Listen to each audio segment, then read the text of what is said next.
Now, at about 10:30, suddenly she sat up and she knelt down. Her head moved up. In as quick as a blink of an eye, she had glided over about 4 or 5 meters of loose pebbles. And so suddenly she was there in front at the base of the tree by the miraculous well. Emma was in that position for quite some time. And then suddenly, I saw that she was shaking her head. And then she started to look to the left. She started to look to the right.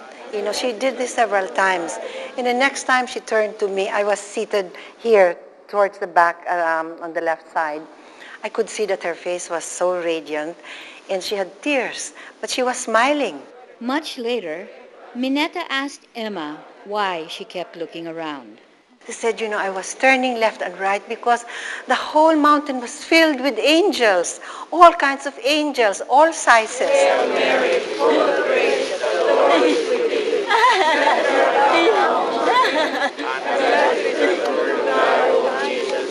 Holy Mary, Mother of God, pray for us sinners, now and at the hour of our death. Amen.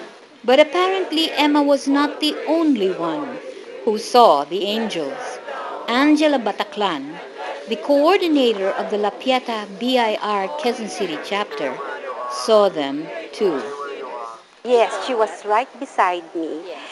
And all the while during the apparition, she was like in some sort of a ecstatic hysteria because she can see angels. So I close my eyes and go back. Well, that was my first time to see that kind of a sight. And she was like exclaiming, do you see them? Do you see them? And like, of course I didn't see any. So I said, what? And then she said, you know, look at them, all around, angels all around. I keep on praying, but my eyes are so busy looking around and feasting on this nice creature. And she said, each of us had angels in front of us. All of those people who were there, meron silang kasama, kasiksik, ganyan, praying. Ganyan. Pero the beautiful part, yung, ayan na, malapit na si Mama Mary. Restless na yung tao, and then, disorganized na, tumatayo na, ganyan. The angels sila, they were kneeling, kneeling and bowing. Because I didn't see anything what she was saying that. But you know, I mean, I don't think because she was really such an ecstatic and to the point that she was in tears. And there are angels. Remember I told you, throwing small lighted balls. It's so fiery. Fiery, oo. Ball. Pag nakita mo, it's a ball rolling, pero lighted balls. May blue, may green, and they throw. Ganon. Pero nakita ko, they throw sa parts ng body, but many I saw dito sa heart. So, we were all watching, waiting, praying. Hail Mary, full of grace, the Lord is with thee. And we saw her talking to someone. Mary, Mother of God, pray for us sinners, now and at the hour of our death. Amen. Hail Mary, full of grace, the Lord is with thee. Blessed art thou among women, and blessed is the fruit of thy womb, Jesus.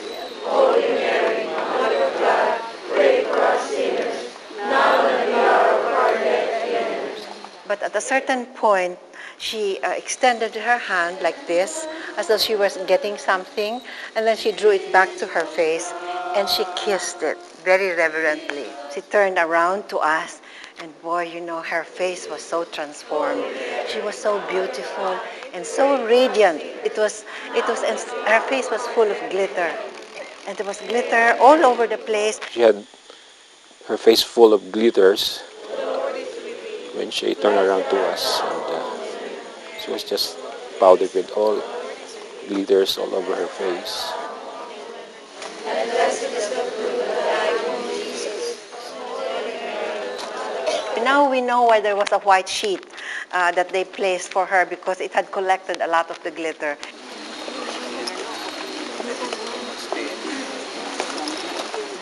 It was on her socks. One of my nieces, she was at the back. She really saw.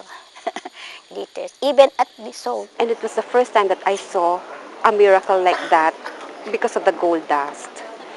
But I mean, I can't explain where that gold dust, where they came from. The apparition lasted for about, I think, 15 to 20 minutes. But I couldn't sleep, so sometime like 12 o'clock something, 12:30 or something, I decided this is useless. I just go up, go there, look, come back.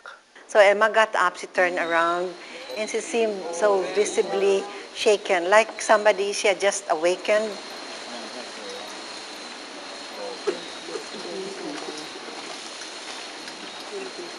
But I didn't reach the spot. I didn't reach it.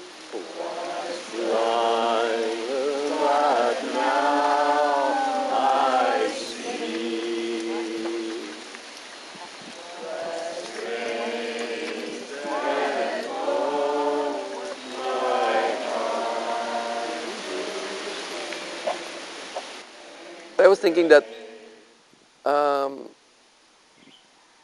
my bishop might not be very happy that I was there. Since I'm a priest, I would be sort of officially a representative of the church to be there at that time.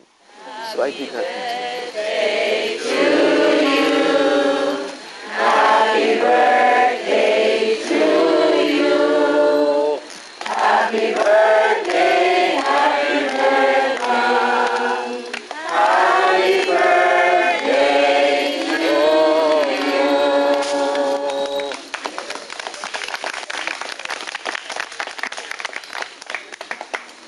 Oh, that's a lot of sparkle there.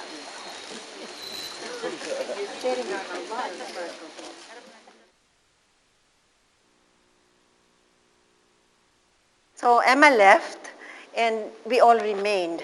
And there was such a heightened excitement, exhilaration, exuberance. Everybody was sharing experiences. Some had seen angels and all kinds of stories going around. We went upstairs to the bathroom, and then when we came out, people were, so excited.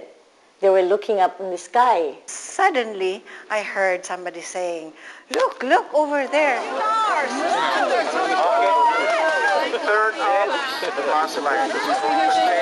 There was some sort of a burst of light.